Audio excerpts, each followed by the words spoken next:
해를 끼치고 싶지 않다는 말을 남기고 황교익 씨 결국 경기관광공사 사장 후보자 자리를 스스로 내놓았습니다.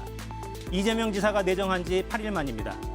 이 경선 룰을 놓고 갈등 조짐이 있는 국민의힘에서는 서병수 경선준비위원장이 자리에서 물러났습니다. 거대 정당들이 무의미한 논란에서 가까스로 벗어나는 사이 제3지대에선 김동연 전 부총리가 출마를 선언했습니다. 사사건건 오늘도 정가 소식으로 바로 시작합니다.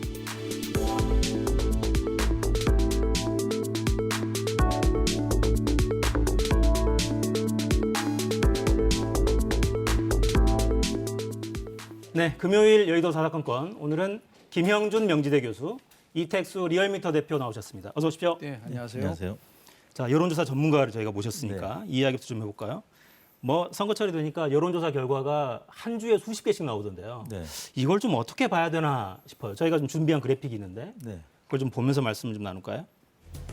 그러니까 조사 방법 차이 때문인지 뭔지 모르겠는데 좀 뭔가 흐름이 좀 있는 것 같기도 하고요. 네. 그러니까 전화 면접원이 물어보면 상대적으로 여당 후보가 조금 더 높게 나오는 걸로 나타나고 이런 경향이 좀 보이는 것 같습니다. 그러니까 ARS 방식으로 하면 야당 후보가 이제 조금 더 높게 나오는 듯한 이런 기류가 좀 있는데 이 조사 방식 자체의 특성이 있는 건가요?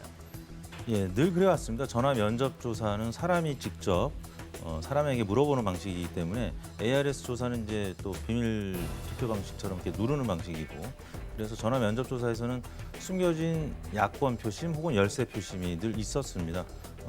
야권이 지금 보수기 때문에 이제 지금 현재는 샤이 이제 보수라고 할 수 있겠는데요. 공통적으로 나타나는 현상이 지금 이재명 후보는 25%에서 한 30% 사이를 전화 면접이나 ARS나 공통적으로 큰 흐름의 변화 없이 나타나고 있는데, 윤석열 후보가 적게는 18%에서 많게는 30.9%까지 진폭이 좀 크단 말이죠. 이 얘기는 전화 면접 조사에서는 숨겨진 야권 표심 또 열세 표심이 여전히 있다.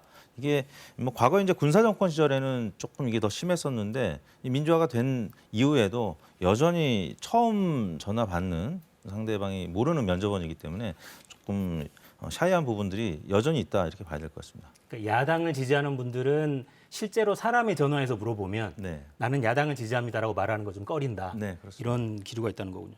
그러면 어느 조사가 더 정확한 민심을 반영한다 이렇게 말할 수도 있을까요?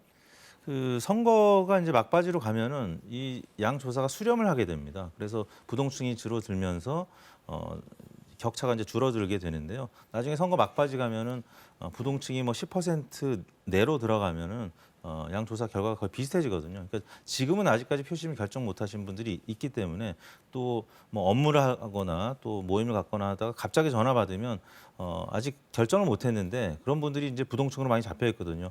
전화 면접 조사가 이제 많게는 뭐 25%, 30% 부동층이 있는 경우가 이제 많이 발견이 되는데 그분들이 정치 고관여층이라고 할 수 있는 ARS 조사에서는 조금 더 솔직하게 답변을 하는데 아직까지 결정 못하신 분들은 이제 추후에 선거 막바지에 좀 결정하는 부분들이 있거든요. 그래서 추이를 봐야 된다. 같은 조사기관의 추이를 봐야 된다. 그래서 결과적으로 이제 이 그래프를 보면은 윤석열 후보의 최근 들어서 이제 횡보 내지 하락세, 이재명 후보는 조금 멈췄다가 다시 약간 상승하는 이런 기류는 좀 비슷하거든요. 그런 부분을 봐야 될 것 같습니다. 그렇군요. 조사 방식의 차이는 있지만 뭐 어떤 방식으로 조사해도 추이는 이제 비슷하다. 그 추이를 봐야 한다. 근데 이런 이야기도 있더라고요. 그러니까 어떻게 질문하느냐도 중요하다. 근데 실질적으로 저는 이제 선거 여론조사 관련돼서 학문 쪽으로 또 이론 쪽으로 분석한 경우 예를 들어 보면은 크게 세 가지에 의해서 차이가 나는 거예요. 하나는 표집 방법, 두 번째가 이제 조사 방법, 마지막 세 번째가 응답률이라는 이 세 가지에서 차이가 나오는 거거든요. 그런데 우리나라는 이 표집 방법이 실은 무작위 특이가 아니에요. 그러니까 우리는 할당제를 하고 있기 때문에 어떤 할당이 들어가냐에 따라서 조사 결과가 달라질 수가 있다는 거고요. 또 하나는 조사 방법은 지금 ARS냐 전화 면접이냐에 따라 달라지는 거고. 지금 가장 큰 문제가 우리 이택수 대표님도 계시지만 ARS 같은 경우에는 응답률이 10%대 밑인 경우가 굉장히 많아요.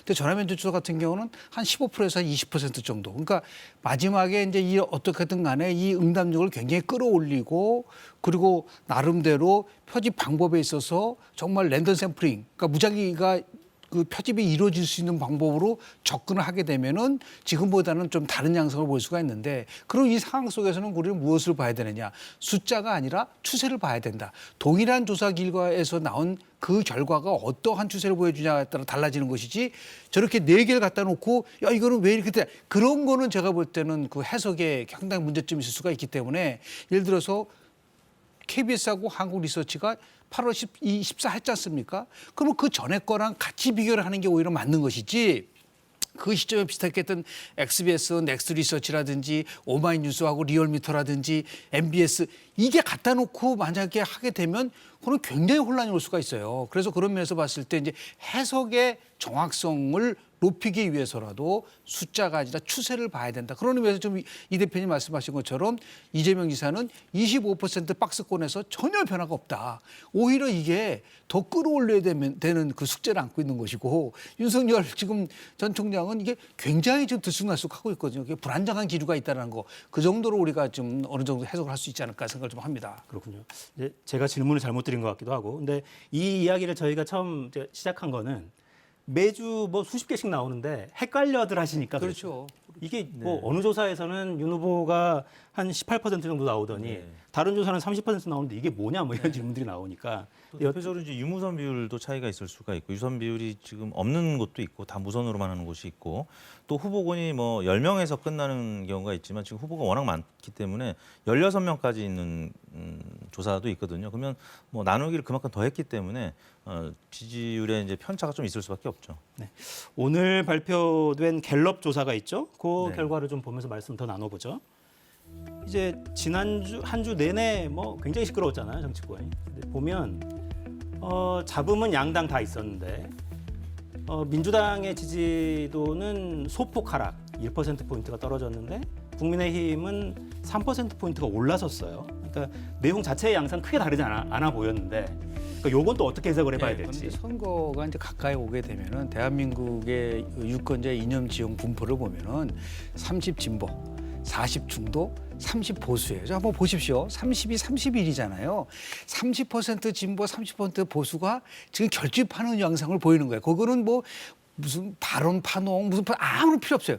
진보와 보수라고 하는 그 이념적 진영에서 어떻게 정당의 지지를 하느냐에 따라서 달라지는 거기 때문에 문제는 지금 무당층이 저 조사 결과면 24% 정도 나오거든요. 이것도 조금씩 실은 줄어들고 있는 거예요. 30%에서. 그래서 결국은 결정적인 순간에는 중도, 특히 이게 선거가 가까이 오게 되면 어떻게 변화가 되냐면 40, 20, 40으로 바뀝니다. 40% 진보, 중도 20%, 나머지 40%가 보수. 그럼 이 나머지 중간에 있는 20%가 누구를 선택하느냐에 따라서 바뀌기 때문에 양자 대결 구도로 가면 이거는 48대 52로 갈 수밖에 없다. 지금은 자연스럽게 지지층들이 결집하고 있는 그런 상황이라고 우리는 해석할 수 있습니다. 그러니까 그래프를 단기적으로 잘라놓고 자꾸 질문을 하면 안 되는 거군요. 그럼요. 네. 네네네. 그리고 이제 국민의힘 같은 경우는 당 대표하고 후보하고의 갈등이었다면 민주당은 황교익 이제 오늘 사퇴 의사를 이제 밝혔습니다만 공공기관장과 또 후보가 직접 또 이제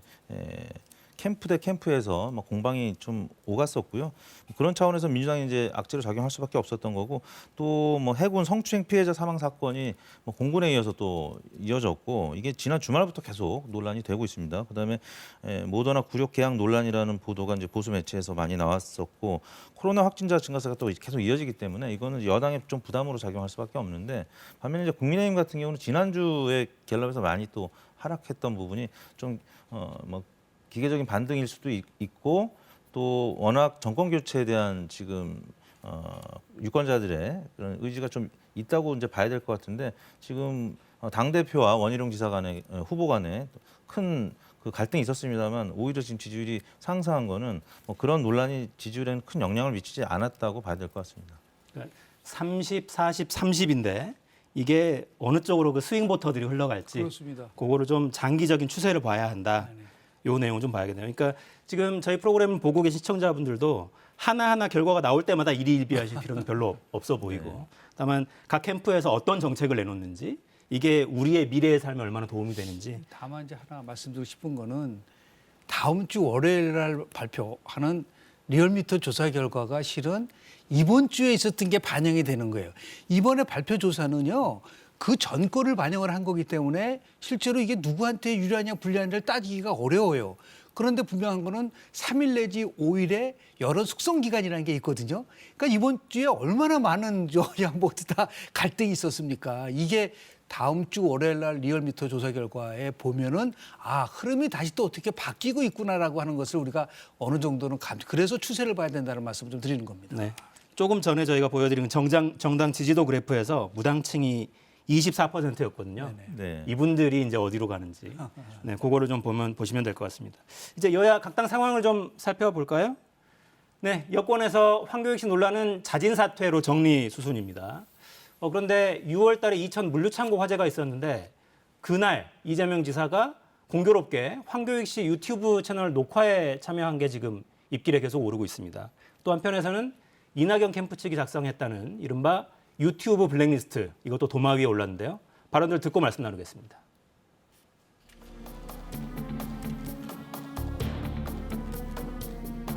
제발 좀 그런 짓들 좀 안 했으면 좋겠어요.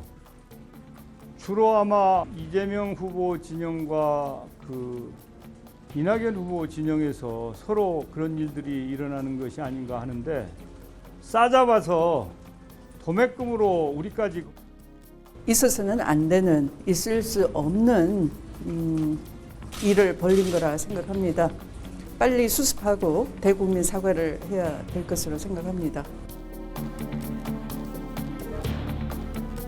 현재까지는 보도가 나와 있을 뿐입니다. 사실관계 확인이 더 필요하다고 생각합니다.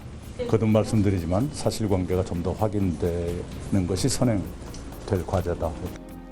소방관의 실종에 대해서 온 국민이 가슴을 졸이고 걱정하던 시점입니다. 그런 큰 화재가 났으면 당연히 도지사는 즉시 업무에 복귀하고 또 현장을 살폈어야 한다고 저는 생각합니다.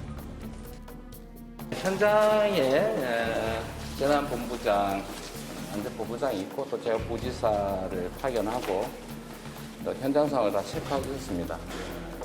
제가 오늘 밤늦게 다음 그 경남 일정을 포기하고 또 현장에 새벽에 도착해서 현장 지휘를 충분히 했기 때문에 제가 할 수 있는 일을 최선을 다했다 이렇게 생각합니다. 사장님 낮에 어쨌든 그런 사고가 되겠는데 유튜브 방송한 거에 대한 문제제기가 그거에 대해서 네, 난데없이 떡볶이가 실시간 검색어에서 무슨 일인가 했어요. 저 이야기였습니다. 이재명 지사가 또 이렇게도 말을 했더군요. 박근혜 대통령이 세월호 빠지고 있는 현장에 왜 안 갔냐고 문제 삼는 게 아니지 않느냐. 지휘를 했느냐 하지 않았느냐. 보고를 받았느냐. 이게 핵심이다라고 주장했어요. 대형 화재 날 유튜브 촬영. 이건 세월호 사건이랑 비교하면서 비판하는 움직임이 있는데 어떻게 받아들이십니까? 세월호 비교를 떠나서 지금 이재명 지사가 얘기한 거는 좀 충돌이 돼요. 그러니까 모든 조치를 다 취했다. 그럼 그 다음 날도 경남 일정을 소화해야죠. 근데 왜 변화가 경남 일정을 소화하지 않고 왔나요? 그거 충돌된다는 거죠. 그러니까 결국 뭐냐면 경선 과정 속에서 이제 본인에 대한 뭐 여러 가지 일정 속에 돌발적인 거를 하더라도 이거는 즉각적으로 그 도정에 전념하는 모습을 보여줬었던 게 맞는 거예요. 그런데 나는 모든 조치를 다 취했다. 그렇기 때문에 문제가 되지 않는다라고 얘기하기에는 그날 그 현장에서 많은 국민들이 정말 그 걱정하고 조바심 있게 소방대원의 그 행보에 대해서 얼마나 우리가 걱정을 많이 해요. 그런 면에서 봤을 때 오늘 조금 그 얘기한 거는 좀 궁색하다는 생각이 좀 들어서 다시 한번 이런 재난 사고에 관련돼서 언급을 할 때는 신중에 신중을 기해야지 저런 식으로 그냥 흘러 지나가는 식으로 하는 거는 제가 볼 때는 오히려 더 이재명 지사한테는 큰 마이너스로 될 수밖에 없지 않나라는 생각을 좀 합니다. 그러니까 전날 국민들이 걱정을 많이 했던 게 화재도 화재인데 그 진입했던 네, 구조대장 한 분이 실종 상태여서 그렇습니다.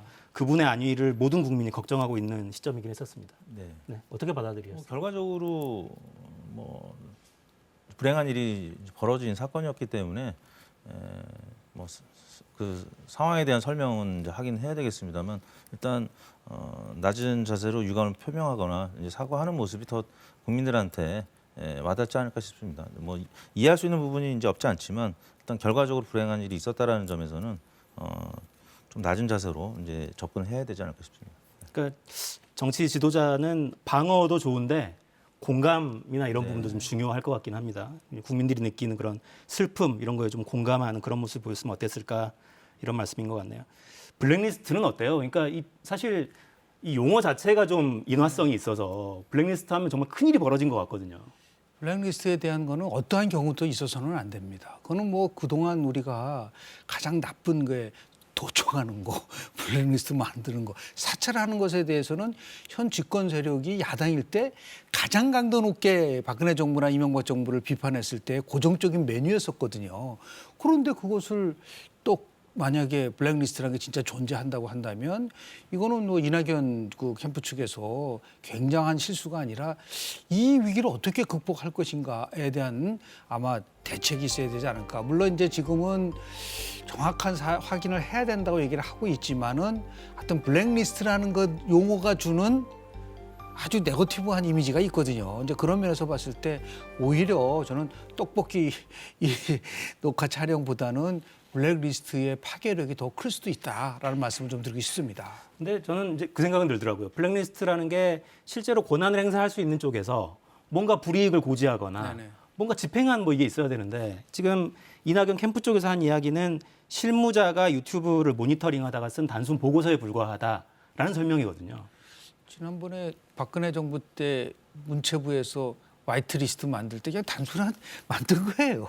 근데 실제 그렇습니까? 이제 그래서 물론 용어 자체에 대해서 아마 그런 것이 없었다고 한다면 블랙리스트라는 것 자체가 주는 의미가 주는 게 사람들한테 굉장히 그 좀 불쾌감을 넘어서서 이거는 정도가 아닌 것 같다라고 하는 부분이 있는 거거든요. 그런 의미에서 봤을 때 지금 뭐 불이익을 진짜 줬느냐 안 줬느냐 그거를 가면은 그건 더 큰 문제가 될 수가 있지만 일단은 리스트가 만들어졌다라는 것이 만약에 사실이라고 한다면 그건 분명한 해명을 해야 되지 않을까 생각을 합니다. 그러니까 이제 대표님께 이렇게 여쭤보고 싶은데 그 어쨌거나 지금 2위 주자이기 때문에 캠프에서는 조바심이 있을 수밖에 없을 것 같아요. 그러니까 8월쯤에는 골든크로스를 만들어내겠다라는 구상도 있었고 근데 지금 박스권에 갇혀 있는 듯한 모양새라서 약간 좀 무리하는 것 같은 그런 기류도 좀 있습니다. 근데 이게 실제로 당내 여론이나 지지도에도 영향을 미치죠, 이런 모습들이?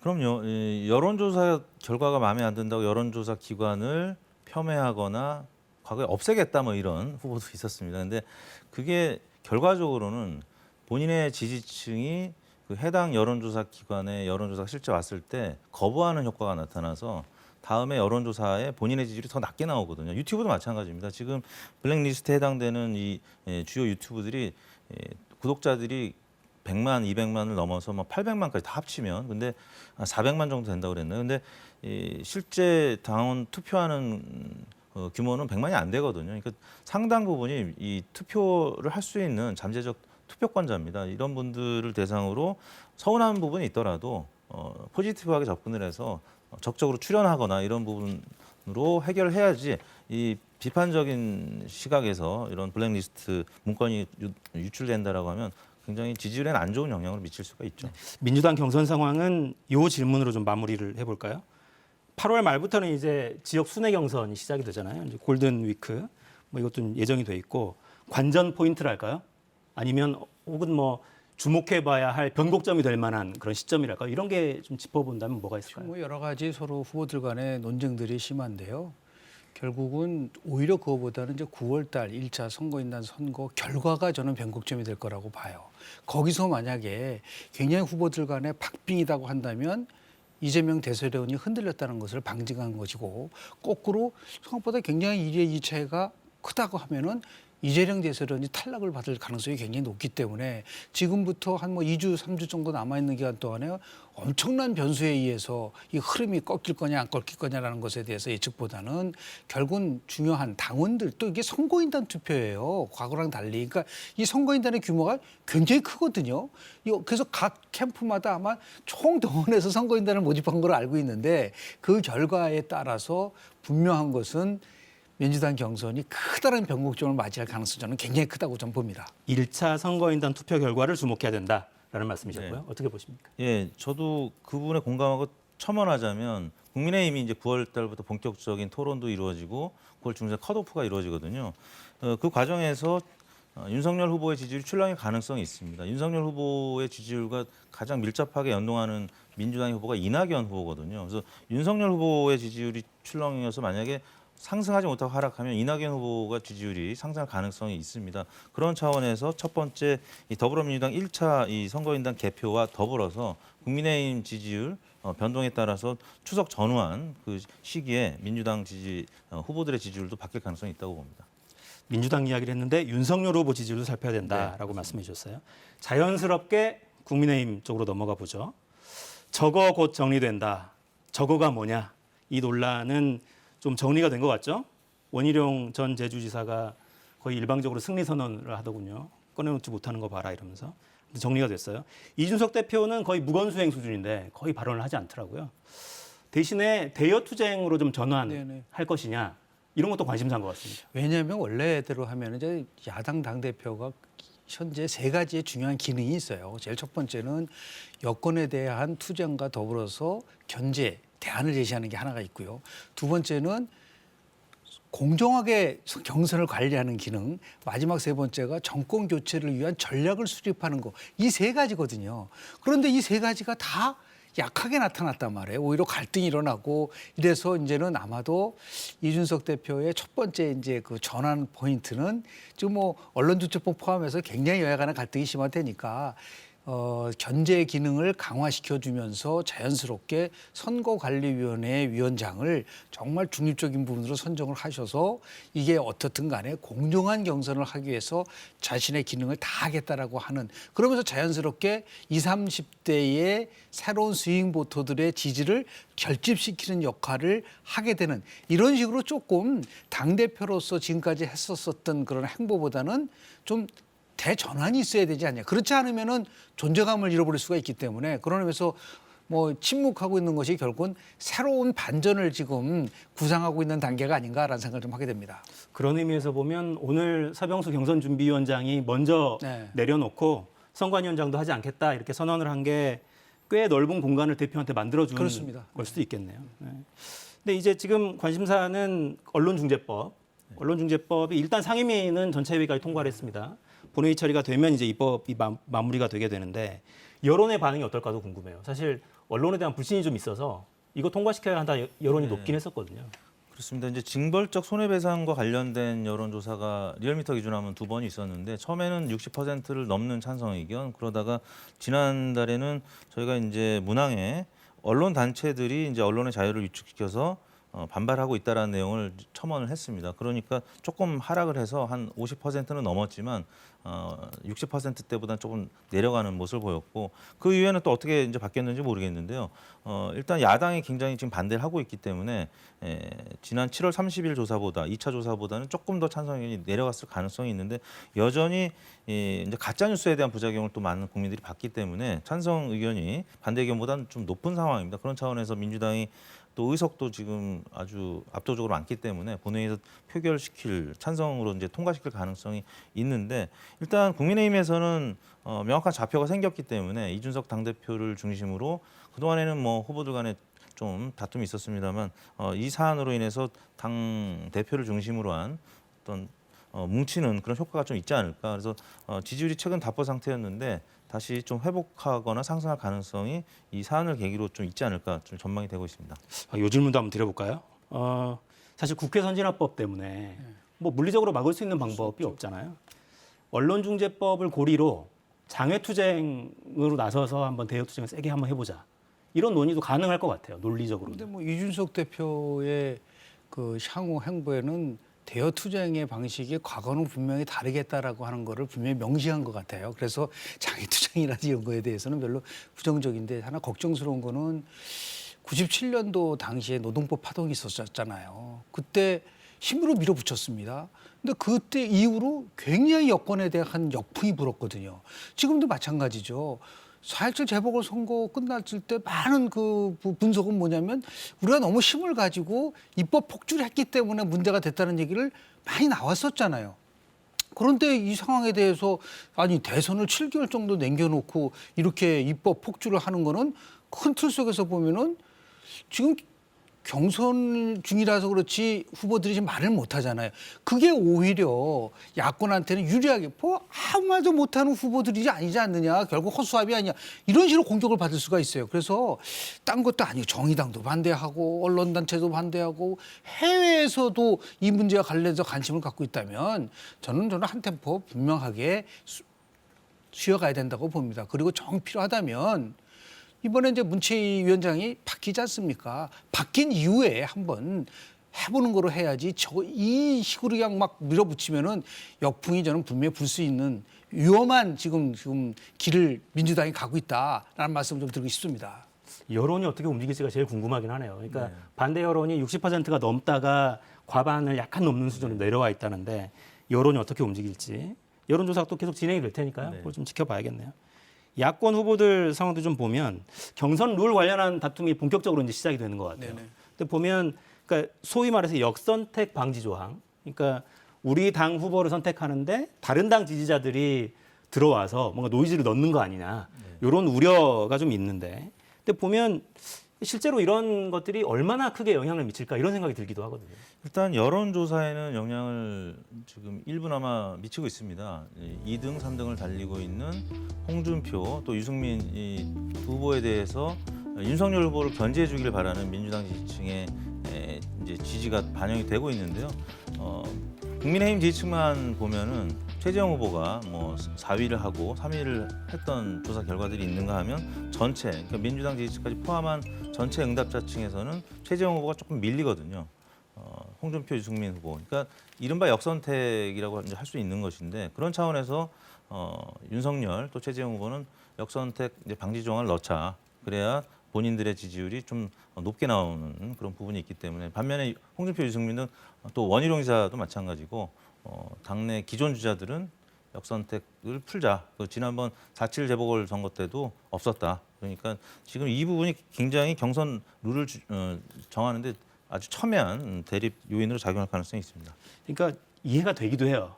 이해가 되기도 합니다. 그러니까 뭐 민주당 그 국회의원이 나와도 자꾸 콩카콜라 칭찬을 자꾸 하니까 역선택이 들어간다면 어디로 갈지는 알겠다. 제가 뭐 이렇게 뭐 대답을 하기도 했었는데 이게 근데 결국 대통령이라는 건 국민 전체가 뽑는 거여서 이것도 감안하지 못하고 받아들이지 못하면 그 경선이 의미가 있을까라는 생각이 들기도 하거든요. 또 한편으로. 뭐 후보가 결정된 다음에 남은 시간 동안에 어떻게 열심히 하느냐에 따라서 달라지는 것이지 뭐 꼭 경선에 모든 걸 다 포함시켜야 돼. 2007년도 당시 한나라당에서는 역선택 조항이라는 게 비슷한 게 있었어요. 무당층하고 한나라당 지지층만 지지하는 거를 탁 한다. 8월 10일, 14일 날 KBS하고 한국리서치가 조사한 거 1,000명의 조사를 했기 때문에 95% 신뢰 수준에서 표지 오차는 플러스 마이너스 3점이라는 걸 말씀을 좀 드립니다. 그걸 제가 이렇게 보니까 윤석열하고 최재형 쪽에서 항의할 만해요. 왜냐하면 전체적으로 범야권의 적합도를 보면은 윤석열 후보가 20%대 이상으로 나오거든요. 그런데 딱 더불어민주당 쪽은 6%밖에 안 나와요. 그런데 이제 지금 홍준표, 유승민 후보 같은 경우는 굉장히 많이 상승을 하고 있거든요. 그러니까 결국 손해는 윤석열, 최재형 후보 쪽은 더불어민주당 지지층에서 굉장히 낮게 나오고 그리고 이제 홍준표, 유승민 그리고 원희룡 후보는 높게 나오니까 이 부분에 대해서 문제 제기를 할 수밖에 없는 상황인데 결국은 저는 경선관리위원회 최고위원까지 다 거쳤지만 이제 선거관리위원회가 26일 날 다시 이제 발족이 되면 이 문제는 원점에서 다시 거론될 수밖에 없지 않겠는가라는 생각을 좀 합니다. 네. 한번 당내 논의 상황 한번 지켜보죠. 오늘 시간이 또 별로 없네요, 벌써. 문재인 정부 초대 경제부총리로 일했죠. 김동연 전 부총리가 대선 출마 선언을 했습니다. 시간이 별로 없으니까 발언을 직접 들어보진 못하겠고요. 정치 창업을 한다. 정치의 벤처기업을 오늘 시작한다라고 선언을 했어요. 안철수 대표와는 만날 계획이 없다고 못 받기도 했습니다. 오늘 이제 메시지를 들으셨을 텐데 어떤 대목이 가장 좀 눈에 띄셨는지 평가를 한번 들어보고 싶습니다. 시종일관 얘기하는 게 그거예요. 자기는 정권 교체가 아니라 정치 교체를 하겠다는 거니까 그 말은 뭐냐면 경우에 따라서는 여당으로도 갈 수도 있고 야당으로도 갈 수 있다라는 부분들을 함축하고 있고 아니면은 끝까지 나는 뭐 어느 쪽도 완주하는 게 내 목적일 수도 있는 부분들이 있는 거거든요. 그런 의미에서 봤을 때 저는 이제 왜 근데 이렇게 좀 늦게 대권 선언을 했을까? 오히려 더 좀 앞당겨서 했었으면 어땠을까 하는 생각이 좀 들고요. 그리고 결국은 뭐 저는 안철수 대표와랑 이렇게 제3지대에서 어떤 힘을 모을 수 있는 그러한 전략적 행보보다는 본인의 길만 꾸준하게 가져가는, 그리고 또 길게 호흡하는, 이번에 안 되더라도 언제든지 다른 길을 갈 수 있다는 것을 함축하고 있기 때문에 꼭 이번 2022년 대선만 염두에 둔 행보가 아닌가라는 생각을 좀 저는 합니다. 그러니까 창당 가능성도 열어놨고 완주하겠다고 일단 오늘은 이야기를 하더군요. 네네. 제3지대 시나리오는 사실 우리 정치사에서는 그렇게 힘을 많이 못 썼는데 어떻게 전망하십니까? 그러니까 실제 여론조사에서는 어떻게 나옵니까?